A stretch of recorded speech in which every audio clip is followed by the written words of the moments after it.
जय माता दी। आप सभी को महानवमी की हार्दिक शुभकामनाएं। माँ सिद्धिदात्री आप सभी की मनोकामनाएं पूर्ण करें। प्रिय भक्तजनों, नवरात्रि के 9वें दिन माँ भगवती के 9वें स्वरूप में माँ सिद्धिदात्री की पूजा की जाती है और आज का दिन भगवान श्री राम जी के जन्मोत्सव के रूप में भी मनाया जाता है। तो आज की इस वीडियो में आप सुनेंगे माँ सिद्धिदात्री की कथा और रामनवमी की कथा। उससे पहले जानिए आज के शुभ मुहूर्तों के बारे में। आज दिनांक है 27 मार्च, दिन है शुक्रवार और आज ब्रह्म मुहूर्त सुबह 4:51 से 5:39 तक रहेगा। सूर्योदय होगा सुबह 6:27 पर, सूर्यास्त होगा शाम 6:36 पर। नवमी तिथि जो कि कल 26 मार्च दिन गुरुवार को सुबह 11:50 से शुरू हुई है, आज शुक्रवार को सुबह 10:07 पर समाप्त होगी। इसके बाद में दशमी तिथि प्रारंभ होगी और आज शुक्रवार को पुनर्वसु नक्षत्र दोपहर 3:24 तक रहेगा। इसके बाद में पुष्य नक्षत्र प्रारंभ होगा और राहु काल सुबह 10:30 से दोपहर 12 बजे तक रहेगा। माँ सिद्धिदात्री की पूजा के साथ ही आज कन्या पूजन भी किया जाता है और इसी के साथ नवरात्रि व्रतों का समापन हो जाता है। माँ सिद्धिदात्री सभी अष्ट सिद्धियों की दाता है, इसीलिए ये सिद्धिदात्री कहलाती हैं। भगवान शिव ने भी सिद्धिदात्री देवी की कृपा से ही अनेकों सिद्धियां प्राप्त की थी।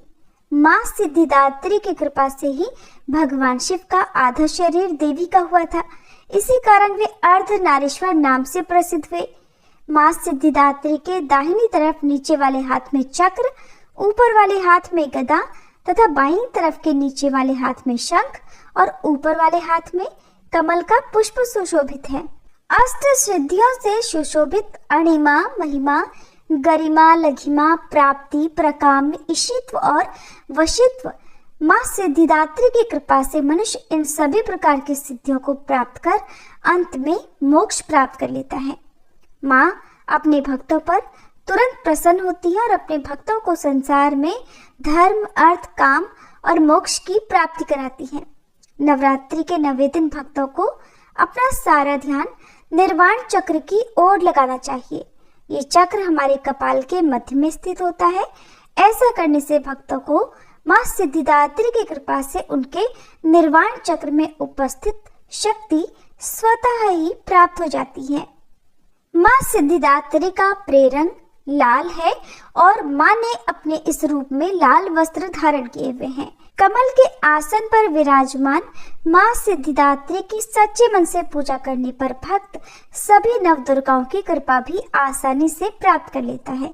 आज के युग में इतना कठिन तप तो कोई नहीं कर सकता जितना प्राचीन समय में ऋषि मुनि आदि करते थे, लेकिन अपनी शक्ति अनुसार जप, तप, पूजा अर्चना कर कुछ तो माँ की कृपा का पात्र बन ही सकते हैं।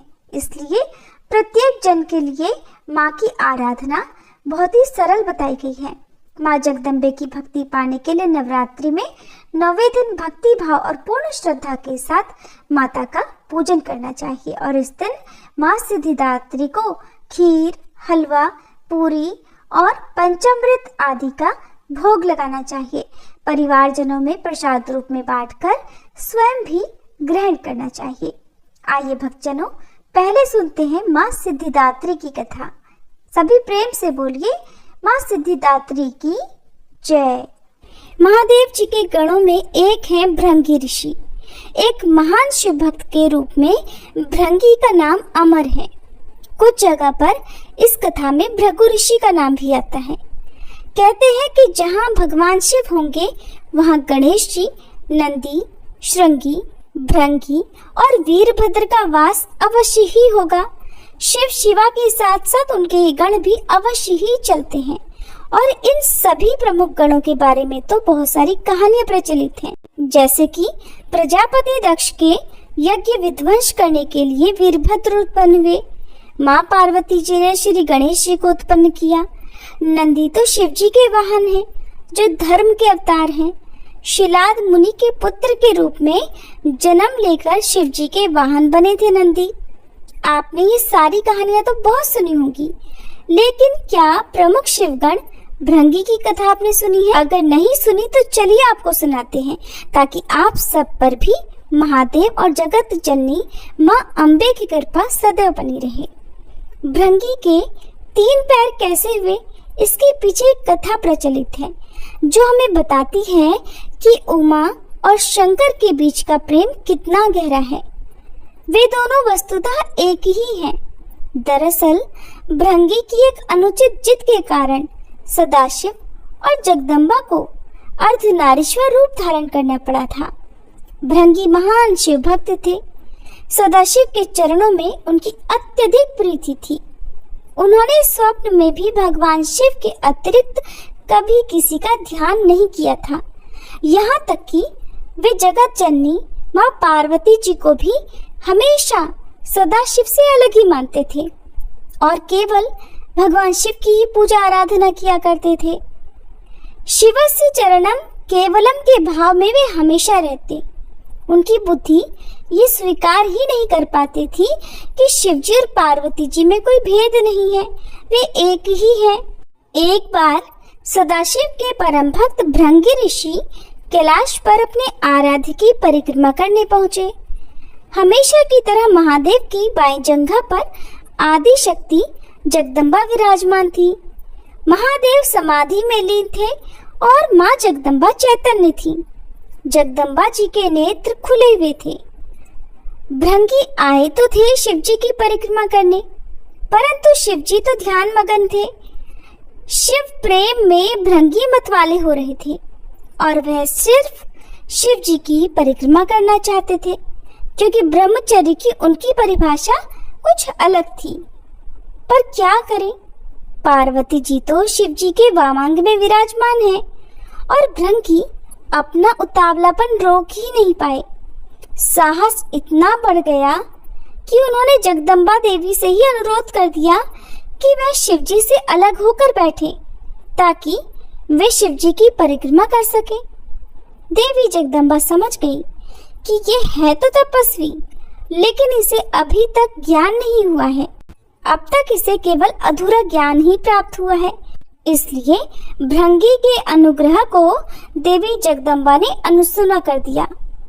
भृंगी तो हट में थे, कुछ भी सुनने समझने को तैयार ही नहीं थे। उन्हें तो केवल सदाशिव की परिक्रमा करनी थी। तो वे फिर से देवी पार्वती जी से कहने लगे कि देवी आप कुछ क्षण के लिए हट जाएं, ताकि मैं भगवान शिव की परिक्रमा कर सकूं। माँ पार्वती जी ने इस पर आपत्ति जताई और कहा कि इस तरह की अनुचित बातें बंद करो। जगदम्बा महादेव जी की शक्ति है, वह सदाशिव से पृथक होने को भला कैसे तैयार होती। माता ने भृंगी को कई तरह से समझाया, प्रकृति और पुरुष के संबंधों की व्याख्या तक की, वेदों का उदाहरण दिया, परंतु भृंगी भी वैसे ही हठी थे, किसी बात को मानने को तैयार ही नहीं थे। अब हठी की बुद्धि तो वैसे भी आधी हो जाती है। माता द्वारा दिए गए ज्ञान उपदेश उनके विवेक में उतरे ही नहीं। उनकी बुद्धि सृष्टि के इस रहस्य को समझने के लिए तैयार ही नहीं हुई। उन्होंने तो केवल शिव जी की ही परिक्रमा करने की ठान रखी थी। माता ने सोचा, इस अज्ञानी को कुछ भी समझाने का कोई लाभ ही नहीं है, इसे अनदेखा ही कर देना चाहिए। और इस प्रकार बार बार आग्रह और हठ करने के बाद भी माँ जगदम्बा शिव जी से अलग नहीं हुई। इधर भृंगी ने भी जिद ठान रखी थी। अपने मन की करने की उन्होंने एक योजना बना ली। उन्होंने देखा कि देवी जगदम्बा तो भगवान शिव के वामांग से हटने को तैयार ही नहीं है। तब भृंगी ने एक सर्प का रूप धारण कर लिया और शिव जी की परिक्रमा करने लगे। सरकते हुए वे जगदम्बा और महादेव जी के बीच से निकलने का प्रयास करने लगे। उनकी इस दृष्टता का परिणाम ये हुआ कि शिव जी की समाधि भंग हो गई। उन्होंने समझ लिया कि ये मूर्ख जगदम्बा को मेरे वाम अंग पर देखकर विचलित है और वह दोनों में भेद कर रहा है। तब इसे सांकेतिक रूप से समझाने के लिए शिव जी ने तत्काल ही अर्धनारीश्वर रूप धारण कर लिया। देवी जगदम्बा, जो अब तक प्रभु के वाम अंग में विराजमान थी, साक्षात दिखाई दे रही थी, अब जगदम्बा उन्हीं में विलीन हो गई थी। भगवान शिव दाहिने भाग से पुरुष रूप में और बाएं भाग में स्त्री रूप से अब दिखाई देने लगे। अब तो भृंगी की योजना पर पानी फिरने लगा। हठी का हट तो भगवान से भी ऊपर जाने लगता है। भृंगी ने इतना सब कुछ देख लिया, लेकिन इतने पर भी हिम्मत नहीं हारी, अपनी हट नहीं छोड़ी। उन्होंने तो बस शिवजी की ही परिक्रमा करनी थी। अपनी जिद पूरी करने के लिए उन्होंने सोचा कि एक बार और प्रयास करके देखा जाए। तो उन्होंने अब की बार भी हिम्मत नहीं हारी और अपनी जिद पूरी करने के लिए एक मूर्खतापूर्ण प्रयास किया। अब की बार भृंगी ने एक चूहे का रूप धारण कर लिया। चूहे के रूप में प्रभु के अर्धनारीश्वर रूप को ही कुतर कुतर कर वे एक दूसरे से अलग करने की कोशिश में जुट गए। अब तो ये अति हो गई थी। शिव भक्त भृंगी की धृष्टता को लगातार सहन करती आ रही जगदम्बा देवी का धैर्य अब खत्म हो गया। उन्होंने भृंगी को श्राप दे दिया, हे भृंगी, तू सृष्टि के आदि नियमों का उल्लंघन कर रहा है। यदि तू मात्र शक्ति का सम्मान करने में अपनी हट समझता है, तो अभी इसी समय तेरे शरीर से तेरी माता का अंश अलग हो जाएगा। ये श्राप सुनकर स्वयं महादेव भी व्याकुल हो गए। भृंगी की बुद्धि तो भले ही हार गई थी, पर महादेव जानते थे कि इस श्राप का मतलब कितना गंभीर है। शरीर विज्ञान की तंत्रोक्त व्याख्या के अनुसार इंसान के शरीर में अस्थियां और पेशियां पिता से मिलती हैं, जबकि रक्त और मांस माता के अंश से प्राप्त होता है। फिर क्या था, भृंगी की तो दुर्गति हो गई और उनके शरीर से तत्काल रक्त और मांस अलग हो गया। अब उनके शरीर में केवल हड्डियां और मांसपेशियां ही बची रह गई। मृत्यु तो हो नहीं सकती थी, क्योंकि वो अभिमुक्त कैलाश के क्षेत्र में थे और स्वयं सदाशिव और महामाया उनके सम्मुख थे। उनके प्राण हरने के लिए अब यमदूत वहां पर पहुंचने का साहस भी नहीं कर सकते थे। असह्य पीड़ा से भृंगी बेचैन होने लगे, व्याकुल होने लगे। ये शाप भी तो आदि शक्ति जगदम्बा का दिया हुआ था, कोई भला कुछ कर भी कह सकता था। उन्होंने ये श्राप भृंगी की भेद बुद्धि को सही रास्ते पर लाने के लिए दिया था, इसलिए महादेव भी बीच में नहीं पड़े। और इस शाप का लाभ ये हुआ कि भृंगी असहनीय पीड़ा में पड़कर समझ गए कि पितृशक्ति किसी भी सूरत में मातृशक्ति से परे नहीं है। माता और पिता मिलकर ही इस शरीर का निर्माण करते हैं, इसलिए दोनों ही पूज्य हैं। इसके बाद भृंगी ने असह्य पीड़ा में तपते हुए जगदम्बा की अभ्यर्थना की। माता तो माता होती है। उन्होंने तुरंत उन पर कृपा की और उनकी पीड़ा दूर कर दी। माँ जगदम्बा ने अपना शाप वापस लेने का उपक्रम शुरू किया, लेकिन धन्य थे भक्त भृंगी, उन्होंने माता को शाप वापस लेने से रोक दिया। भृंगी ने हाथ जोड़कर कहा, माता, मेरी पीड़ा दूर करके आपने मेरे ऊपर बड़ी कृपा की, परंतु मुझे अब इसी स्वरूप में रहने दीजिए। मेरा यह स्वरूप संसार के लिए एक उदाहरण होगा। इस सृष्टि में फिर से कोई मेरी तरह भ्रम का शिकार होकर माता और पिता को एक दूसरे से अलग समझने की भूल कभी नहीं करेगा। मैंने इतना अपराध किया माता, फिर भी आपने मेरे ऊपर कृपा की। अब मैं एक जीवंत उदाहरण बनकर सदैव आपके आसपास ही रहूंगा। भक्त भृंगी की यह बात सुनकर महादेव और देवी जगदम्बा दोनों प्रसन्न हो गए। अर्धनारीश्वर स्वरूप धारण किए हुए माँ जगदम्बा और पिता महादेव ने तुरंत भृंगी को अपने गणों में प्रमुख स्थान दे दिया। भृंगी चलने फिरने में समर्थ हो सके, इसीलिए उन्हें तीसरा पैर भी दे दिया और तीसरे पैर से वह अपने भार को संभालकर भगवान शिव और देवी पार्वती जी के साथ साथ चलते हैं। अर्धनारीश्वर भगवान शिव ने कहा, हे भृंगी, अब से तुम सदा हमारे साथ रहोगे। तुम्हारी उपस्थिति इस जगत के लिए एक संदेश होगी कि हर जीव में जितना अंश पुरुष है उतने ही अंश नारी भी है। नारी और पुरुष में भेद करने वाले की गति तुम्हारे जैसी हो जाती है। पुरुष और स्त्री मिलकर संसार को आगे बढ़ाएं, दोनों बराबर अंश के योगी हैं। यही सिद्ध करने के लिए मैंने अर्धनारीश्वर रूप धरा है। स्त्री पुरुष दोनों का अपना स्थान, अपना अपना अस्तित्व है और इसे नकारने वाले को शिव और शिवा दोनों में से किसी भी की कृपा कभी प्राप्त नहीं हो सकती। और जो भी शिव शिवा में भेद करेगा वह मृत्यु लोक में सदा शिव शिवा की कृपा के लिए तरसता ही विदा हो जाएगा। भृंगी को फिर वो पद प्राप्त हुआ जिसे प्राप्त करने के लिए इंद्र आदि देवता भी तरसते रहते हैं, लालयित रहते हैं। सभी प्रेम से बोलिए अर्धनारीश्वर भगवान की जय, माँ सिद्धिदात्री की जय। अब कन्या पूजन की कथा सुनने से पहले आइए हम सब मिलकर अर्धनारीश्वर स्तोत्र का हिंदी पाठ भी सुन लेते हैं। जिनका शरीर चंपा के फूलों जैसा है और शेष आधा शरीर कपूर के जैसे गोरे शंकर जी का है, जो आधे शरीर पर जटा धारण किए हुए हैं और जिनके आधे शरीर पर सुंदर केश पाश सुशोभित हो रहे हैं, ऐसी देवी पार्वती और भगवान शंकर को प्रणाम है। जिन पार्वती जी के शरीर पर कस्तूरी और कुमकुम का लेप लगा हुआ है और भगवान शंकर के शरीर पर चिता की भस्म लगी हुई है। देवी पार्वती कामदेव को जिलाने वाली हैं और महादेव उसे नष्ट करने वाले हैं। ऐसी देवी पार्वती और भगवान शंकर को हमारा प्रणाम है।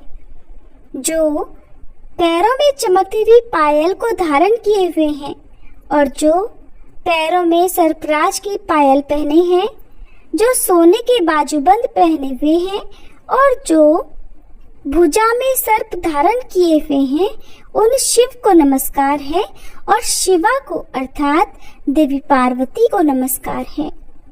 जिन पार्वती जी के बड़े नेत्र खिले हुए नीले कमल के समान हैं, जिन शिव जी के नेत्र खिले हुए कमल के समान बड़े हैं, जिन पार्वती जी के 2 सम नेत्र हैं और जिनके 3 नेत्र हैं, उन शिवा को नमस्कार है, उन शिव को नमस्कार है। जिन पार्वती जी के केश मंदार के पुष्पों से सुसज्जित हैं और जो शिव जी मुंडों की माला धारण किए हुए हैं, जिन पार्वती जी के वस्त्र दिव्य हैं और जो शिव जी दिगंबर अर्थात आकाश को ही वस्त्र के रूप में धारण करने वाले दिगंबर हैं, उन शिवा और शिव को नमस्कार है। जिनके केश जल से भरे हुए काले बादलों के समान हैं, जिनकी जटा में बिजली की चमक जैसी लालिमा है, जिनका कोई ईश्वर नहीं है और जो समस्त संसार के ईश्वर हैं, उन शिवा को नमस्कार है, उन शिव को नमस्कार है। हम सभी उन शिवा शिव को बारंबार नमस्कार करते हैं। ये था अर्धनारीश्वर स्तोत्र का हिंदी अनुवाद। आइए भक्तजनों, अब हम सभी सुनते हैं कन्या पूजन की कथा। नवरात्रि के अंतिम दिन माँ सिद्धिदात्री की पूजा का विशेष महत्व है। शास्त्रों में कहा गया है कि माँ सिद्धिदात्री समस्त सिद्धियों की अधिष्ठात्री हैं। उनकी उपासना करने से मनुष्य को सभी सिद्धियां, सुख, वैभव और मोक्ष की प्राप्ति होती है। इसी दिन कन्या पूजन का विधान है। छोटी छोटी कन्याओं को देवी का रूप मानकर उनका स्वागत किया जाता है, उनके चरण धोए जाते हैं, उन्हें सात्विक भोजन कराया जाता है और उपहार देकर विदा किया जाता है। कहा गया है कि बिना कन्या पूजन के नवरात्रि साधना अधूरी मानी जाती है। और आज कन्या पूजन की ये कथा आधुनिक समाज के लिए एक संदेश है। समय बदल चुका है। विज्ञान और तकनीकी के युग में जहां लोग स्वयं को प्रगतिशील मानने लगे हैं, वहीं दूसरी ओर बेटियों पर अत्याचार, भ्रूण हत्या, दहेज प्रथा और शोषण जैसी घटनाएं और भी तेजी से बढ़ रही हैं। छोटी बच्चियां जिनके हाथों में गुड़िया होनी चाहिए, वे भय और पीड़ा से जूझ रही हैं। गली चौराहों पर जब कोई समाचार आता है कि किसी मासूम कन्या पर अत्याचार हुआ है, तो माँ सिद्धिदात्री का हृदय भी करुणा और वेदना से भर उठता है। माँ भी सोचती है कि ये वही धरती है जहाँ कन्याओं को देवी का स्वरूप मानकर पूजते थे। आज यही समाज उनके आंसुओं को अनदेखा कर रहा है। क्या लोगों ने भुला दिया कि हर कन्या में ही तो मेरा अंश बसता है? माँ सिद्धिदात्री अपने दिव्यलोक से आधुनिक समाज को देख रही हैं। वे देख रही हैं कि एक और नवरात्रि में भक्त घर घर जाकर कन्याओं को आमंत्रित करते हैं, उनका पूजन करते हैं, उन्हें देवी मानकर उनके चरण पखारते हैं, भोजन कराते हैं, उनसे आशीर्वाद लेते हैं। और वहीं दूसरी ओर वही समाज अपने ही घर की बेटियों को बोझ समझने लगा है। माँ सिद्धिदात्री सोच रही हैं, क्या केवल रस्म निभाना ही कन्या पूजन रह गया है, या फिर कन्या पूजन का असली अर्थ ये है कि बेटियों को सम्मान, सुरक्षा और शिक्षा दी जाए? क्या मेरा आशीर्वाद पाने के लिए केवल थाली सजाना ही काफी है, या फिर कन्याओं को हृदय से देवी मानना जरूरी है? एक बार एक छोटे से कस्बे में नवरात्रि का उत्सव चल रहा था। लोग धूमधाम से कन्या पूजन की तैयारी कर रहे थे। हर घर में हवन, भजन और सजावट हो रही थी। पर एक घर ऐसा भी था जहां कन्या पूजन केवल परंपरा नहीं बल्कि जीवन का संकल्प था। वहां के परिवार ने अपने मोहल्ले की गरीब बेटियों को बुलाकर न केवल भोजन कराया बल्कि उन्हें किताबें, पेंसिल और कपड़े भी दिए। उन्होंने बच्चों से कहा कि तुम सब माँ सिद्धिदात्री का ही रूप हो। तुम्हारी मुस्कान ही असली आरती है। तुम्हारी शिक्षा और सुरक्षा ही हमारी असली पूजा है। और उसी रात माँ सिद्धिदात्री उस घर में प्रकट हुई। मुस्कुराते हुए बोली, यही तो मेरा सच्चा पूजन है। जब तुम कन्या को ज्ञान और सम्मान दोगे तभी तो मेरा आशीर्वाद भी तुम्हें स्थायी मिलेगा। माँ सिद्धिदात्री ने पूरे समाज को संदेश दिया। आज मैं देखती हूँ कि लोग मेरे छोटे छोटे स्वरूपों पर अत्याचार कर रहे हैं। जो हाथ फूलों से, गुड़ियों से खेलना चाहिए, वही हाथ अन्याय के मारे कांप रहे हैं।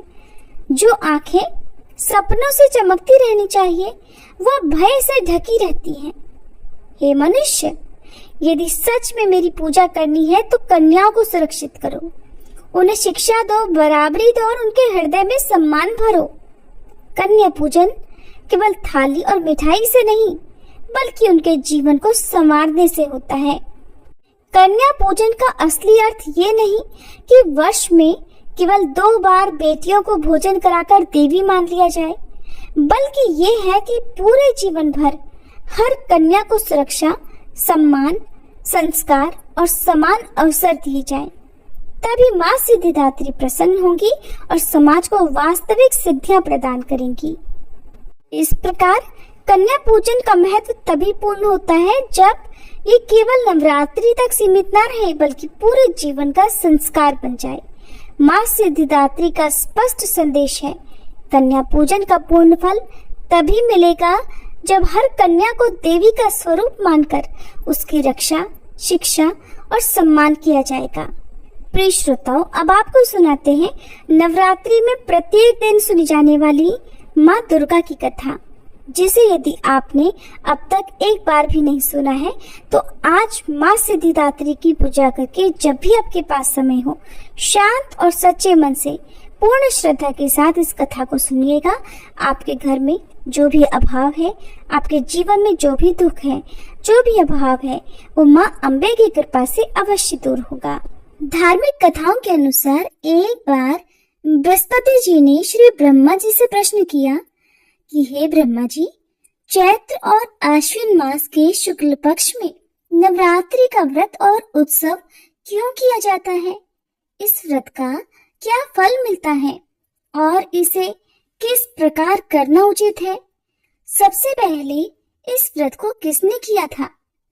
तब बृहस्पति जी के इस प्रश्न के उत्तर में श्री ब्रह्मा जी ने कहा, हे बृहस्पति, प्राणियों के हित की इच्छा से आपने बहुत उत्तम प्रश्न किया है।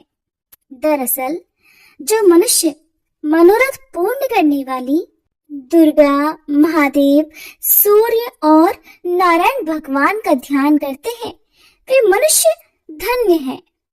यह नवरात्र व्रत संपूर्ण कामनाओं को पूर्ण करने वाला है।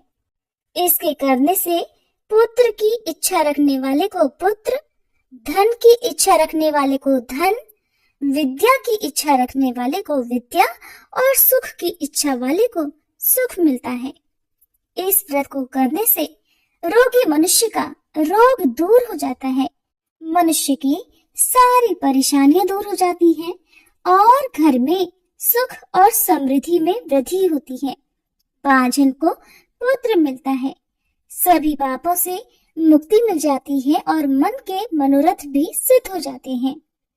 श्री ब्रह्मा जी के अनुसार जो मनुष्य इस नवरात्र व्रत को नहीं करता उसे जीवन में अनेकों दुख भोगने पड़ते हैं और वह कष्ट और रोग से पीड़ित होकर अंगहीनता को प्राप्त होता है। उसकी संतान नहीं होती और वह धन धान्य से रहित होकर भूख और प्यास से व्याकुल भटकता फिरता है और संज्ञाहीन हो जाता है। जो सधवा स्त्री इस व्रत को नहीं करती वह पति सुख से वंचित होकर तमाम तरह के दुखों को भोगती है। अगर व्रत करने वाला मनुष्य सारे दिन उपवास न कर सके तो एक समय भोजन करे और 10 दिन बंधु बांधवों सहित नवरात्र व्रत की कथा का श्रवण करे। श्री ब्रह्मा जी कहते हैं, हे बृहस्पति, जिसने पहले इस महाव्रत को किया है वह कथा अब मैं आपको सुना रहा हूँ, आप सावधान होकर सुनिए। प्रिय श्रोताओ, आप सभी श्री ब्रह्मा जी द्वारा सुनाई गई कथा का श्रवण बहुत ही सावधान होकर कीजिएगा। इस प्रकार ब्रह्मा जी का वचन सुनकर बृहस्पति जी कहने लगे, हे ब्रह्मा जी, मनुष्यों का कल्याण करने वाले इस व्रत के इतिहास को आप मेरे लिए कहिए, मैं सावधान होकर सुन रहा हूँ। आपकी शरण में आए हुए मुझ पर आप कृपा कीजिए। तब श्री ब्रह्मा जी बोले, प्राचीन समय में मनोहर नगर में पीठत नाम का एक अनाथ ब्राह्मण रहता था। वह भगवती दुर्गा का भक्त था। उसे संपूर्ण सद्गुणों से युक्त सुमति नाम की एक अत्यंत सुंदरी पुत्री उत्पन्न हुई। वह पुत्री सुमति अपने पिता के घर में बचपन में अपनी सहेलियों के साथ खेल कूद करती हुई इस प्रकार बढ़ने लगी जैसे शुक्ल पक्ष का चंद्रमा बढ़ता है। उसका पिता हर दिन माँ दुर्गा की पूजा करके होम किया करता और वह उस समय नियम से उस पूजा पाठ में उपस्थित रहती। बहुत ध्यान से सावधानी के साथ सारी पूजा पाठ देखा करती। एक दिन सुमति अपनी सहेलियों के साथ खेल में लग गई और भगवती के पूजन में शामिल नहीं हुई। उसके पिता को पुत्री की ऐसी असावधानी देखकर बड़ा क्रोध आया और वह अपनी पुत्री से कहने लगा, अरे दुष्ट पुत्री, आज तूने भगवती का पूजन नहीं किया, इस कारण जा, मैं तेरा विवाह किसी कुष्ठ रोगी या दरिद्र मनुष्य के साथ करूंगा। पिता के ऐसे वचन सुनकर सुमति को बड़ा कष्ट पहुंचा और वह अपने पिता से कहने लगी, हे पिताजी, मैं तो आपकी पुत्री हूँ, सब तरह से आपके अधीन हूँ, जैसी आपकी इच्छा हो वैसा ही करो। राजा से, कुष्ठी से, दरिद्र से या फिर जिसके साथ चाहो आप मेरा विवाह कर दो, लेकिन होगा वही पिताजी जो मेरे भाग्य में लिखा है। मेरा तो अटल विश्वास है कि जो जैसा कर्म करता है उसको कर्मों के अनुसार वैसा ही फल भोगने को मिलता है, क्योंकि कर्म करना तो मनुष्यों के अधीन है, लेकिन फल देना ईश्वर के हाथ में है। जैसे अग्नि में पड़ने से तिनके आदि उसको और अधिक जला उठते हैं, इसी प्रकार कन्या के निर्भयता से भरे हुए वचन सुनकर ब्राह्मण ने क्रोधित होकर अपनी पुत्री का विवाह एक कुष्ठी के साथ कर दिया और अत्यंत क्रोधित होकर अपनी पुत्री से कहने लगा, पुत्री, अपने कर्म का फल भोगो। देखें तुम भाग्य के अधीन रहकर क्या करती हो। पिता के ऐसे कड़वे वचनों को सुनकर सुमति मन ही मन में सोचने लगी, अहो, मेरा बड़ा दुर्भाग्य है जिससे मुझे ऐसा पति मिला। इस तरह अपने दुख का विचार करती हुई वह कन्या अपने पति के साथ घोर वन में चली गई और डरावने कुशायुक्त उस भीषण वन में उन्होंने वह रात बड़े कष्ट से बिताई।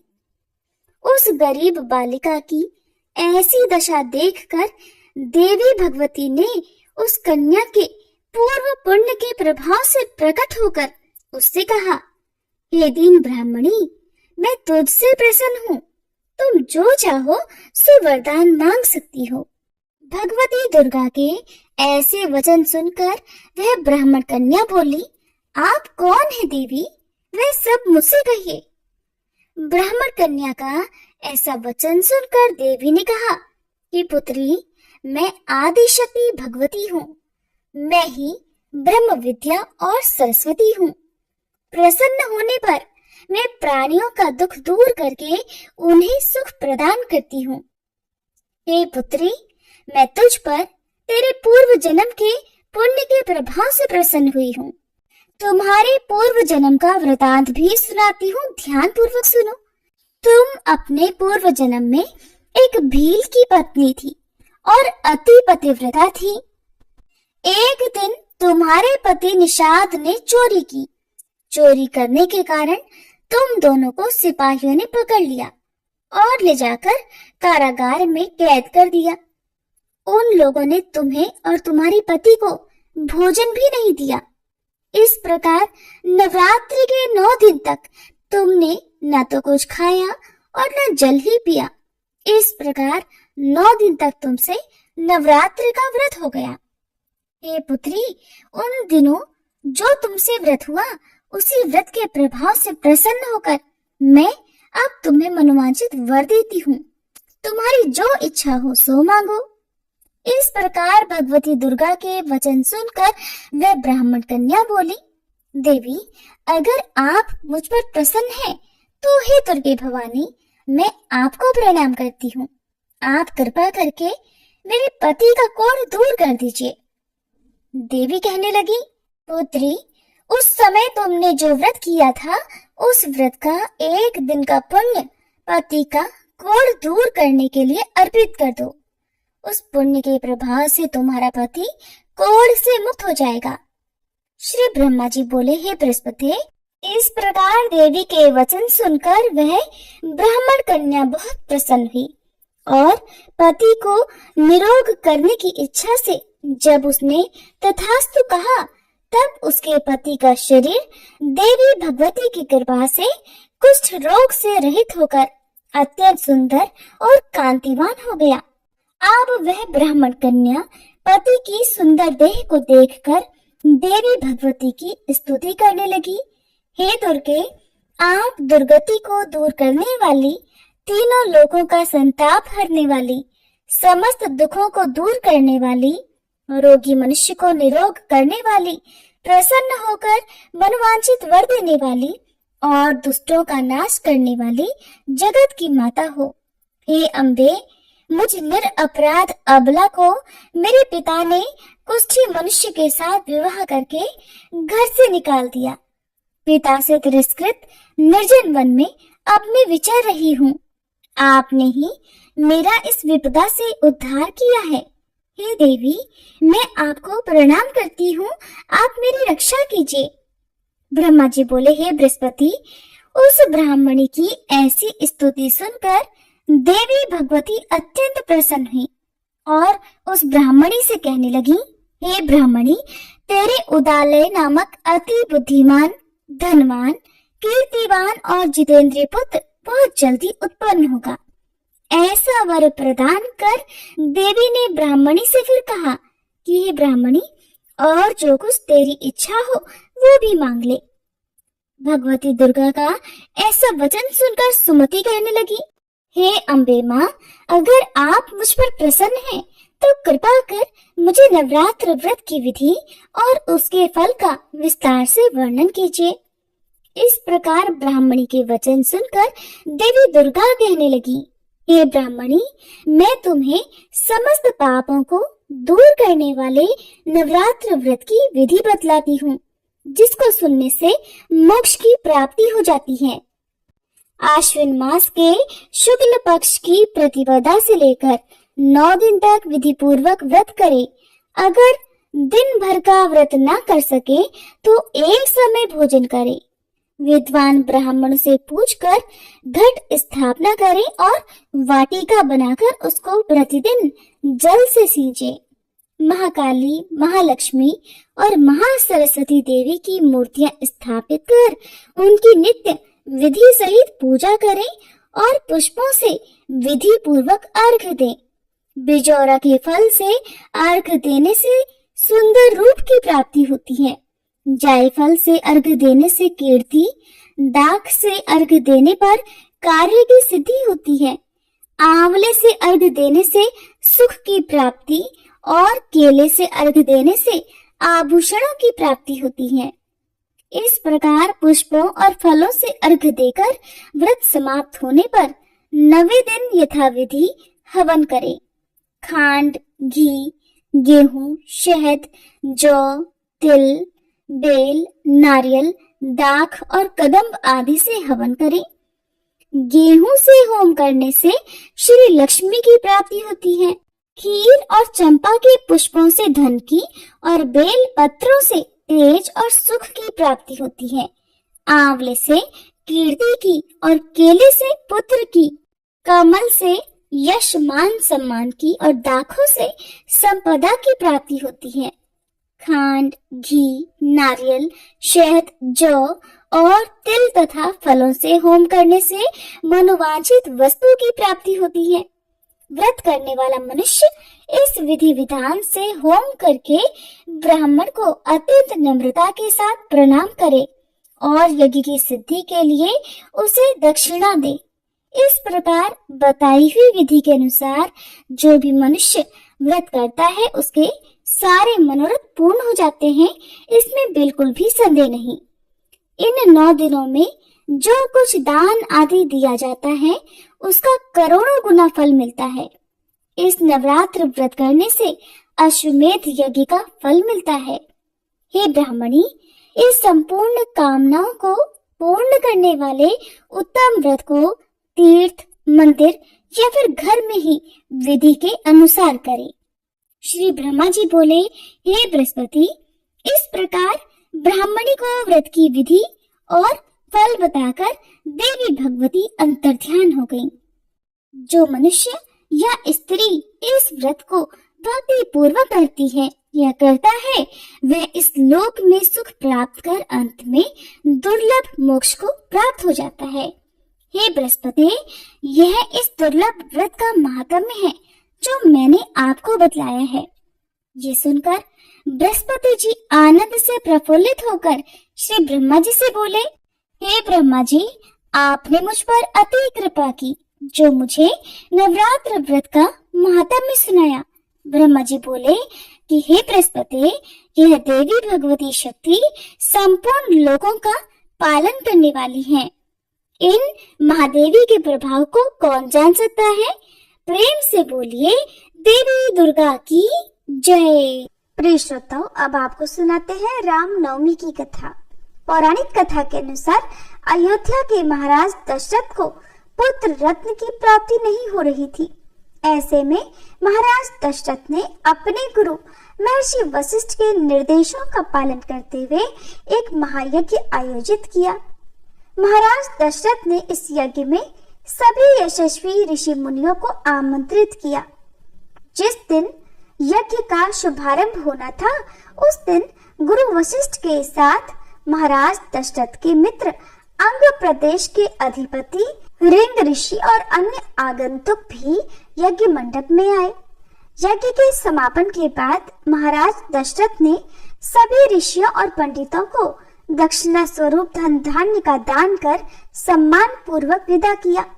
यज्ञ से प्राप्त प्रसाद लेकर राजा दशरथ पुनः अपने महल में लौट आए और वह प्रसाद उन्होंने अपनी तीनों रानियों के बीच वितरित किया। इसके बाद यज्ञ के पुण्य फल से तीनों रानियों ने गर्भ धारण किया। सबसे पहले माता कौशल्या ने एक पुत्र को जन्म दिया। रानी कौशल्या के द्वारा जन्मे उस बालक के चेहरे पर करोड़ों सूर्यों के समान आभा थी और उस बालक का व्यक्तित्व अत्यंत ही आकर्षक था। अनुपम छवि वाले उस बालक को जो कोई भी देखता मंत्रमुग्ध हो जाता।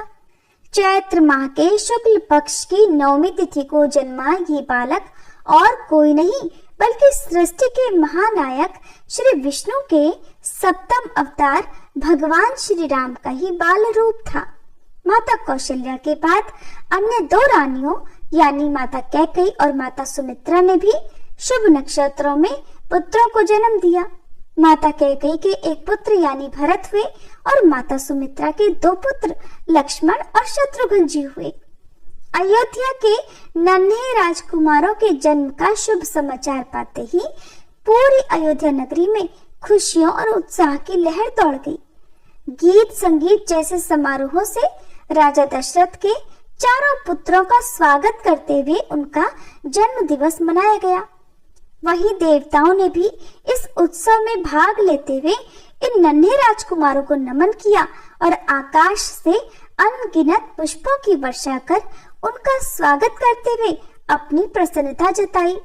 शीघ्र ही चारों पुत्रों का नामकरण संस्कार महर्षि वशिष्ठ के द्वारा किया गया और फिर उनके नाम श्री रामचंद्र, भरत, लक्ष्मण और शत्रुघ्न रखे गए। अत्यंत विलक्षण प्रतिभा के धनी श्री राम अल्पकाल में ही अयोध्या वासियों के प्रिय हो गए। उन्हें सभी प्रकार के अस्त्र शस्त्र चलाने में असाधारण निपुणता प्राप्त हो गई। वे निरंतर माता पिता और गुरुजनों की सेवा में लगे रहते थे। श्री विष्णु भगवान के 7वें महाअवतार के रूप में जन्मे श्री राम ने अपने जीवन काल में अनेकों महान और धर्मपरायण कार्य किए। चाहे सीता स्वयंवर में धनुष तोड़ना हो या महाबली बाली का वध कर सुग्रीव की सहायता करना हो। विवाह के पश्चात मर्यादा पुरुषोत्तम श्री राम अपने पिता की आज्ञा का पालन करते हुए पत्नी सीता जी और अनुज लक्ष्मण जी समेत वनवास को गए, जहां माता सीता की दुराचारी रावण से रक्षा करते हुए भगवान ने अत्याचारी रावण का संहार किया और धर्म की रक्षा की। ये वही श्री राम हैं जो स्वयं जगत के पालनहार हैं और दुर्लभ शक्तियों के स्वामी हैं, किंतु उन्होंने एक सामान्य मनुष्य जीवन का एक अद्भुत उदाहरण समाज के सामने प्रस्तुत किया। युगों युगों के बाद आज भी श्री रामचंद्र जी के आदर्श व्यक्तित्व, धैर्य, निष्ठा, त्याग और पराक्रम को श्रद्धा और सम्मान देते हुए रामनवमी के दिन उनका जन्मोत्सव मनाया जाता है। और आज भी भगवान श्री राम के भक्त अनन्य आस्था के साथ अपने आराध्य श्री राम जी का अवतरण दिवस मनाते हैं। प्रिय भक्तजनों, ये थी श्री राम नवमी की कथा। सभी प्रेम से बोलिए मर्यादा पुरुषोत्तम भगवान श्री राम जी की जय। अब सुनिए माँ सिद्धिदात्री की आरती और क्षमा याचना। ओम जयति जय सिद्धिदात्री, मैया जयति जय सिद्धिदात्री, हम भक्तों की मैया तुम हो महतारी। ओम जयति जय सिद्धिदात्री, अष्ट सिद्धि देने वाली तुम हो जग की माता, तुमसे कुछ न असंभव सब तुमसे आता। ओम जयति जय सिद्धिदात्री, ऋषि मुनि देव योगी नर गुण गान करे, दुष्टों को माँ मारे भक्तों का कल्याण करे। ओम जयति जय सिद्धिदात्री। जग में अनुपम महिमा, दुख दारिद्र मिटे। दया तुम्हारी मैया, सुख समृद्धि बरसे। जयति जय सिद्धिदात्री। शुंभ निशुंभ को मारा, की लीला अति न्यारी। अपनी दास बनाओ, भोले की प्यारी। ओम जयति जय सिद्धिदात्री। शंख चक्र गदा और पुष्प कमल सोहे। छवि माता की प्यारी, सबका मन मोहे। ओम जयति जय सिद्धिदात्री। नवरात्रे में 9वें दिन करते माँ का ध्यान। मन इच्छा फल पावे, मिट जावे अज्ञान। ओम जयति जय सिद्धिदात्री।